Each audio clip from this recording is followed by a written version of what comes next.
విజయవాడ వరద బాధితులను కలవడం కోసం వచ్చానండి. వాళ్ళు త్వరగా నయం కోలుకోవాలని చెప్పి నేను అమ్మవారిని దర్శనం జరిగింది. సో అందరికీ బాగుండాలి, అందరికీ ఏ రకంగా సహాయపడగలను అందరికీ నేను సహాయం చేస్తానండి.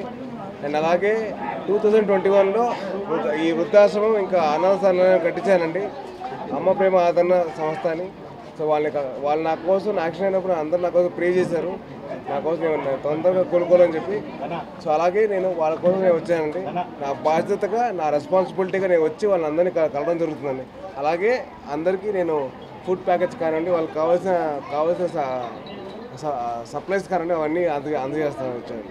సో మీ అందరూ ఇదిగా అందరూ వచ్చి నన్ను సపోర్ట్ చేసినందుకు చాలా థ్యాంక్స్ అండి. అలాగే మీ అందరూ త్వరగా కోలుకోవాలని చెప్పి నేను కోరుకున్నాను. Thank you.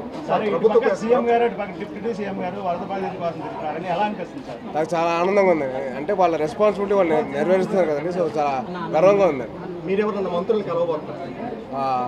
చెక్ చేయడానికి నేను కలవచ్చండి, తిరిగి ఇంకా ఎవరు కలుస్తాను తిరుగుతాను. అన్ని బాగా సక్రమంగానే, ఎవరు అందరూ చాలా నయంగా త్వరగా కోలుకుంటున్నారు. సో అందరూ చాలా బాగుందండి. 6 కోట్ల రూపాయలు ఇచ్చారు, ఇచ్చినా కానీ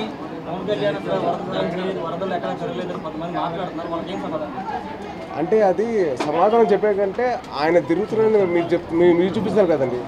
మీరు దగ్గర మీరు చూస్తారు కదా, ఎంతవరకు ఆయన సహాయం చేస్తారు ఏంటని మీరు చూస్తారు కదా. సో ఆ వర్క్ విల్ షో అండి, ఆయన పని చేసే తీరు తెలుస్తుంది. అది చెప్తే అది మన పని మనం చెప్పుకోవడం ఏంటండి, అది జరగాలంతే, చేసుకుంటూ వెళ్ళిపోమని. Okay sir, right.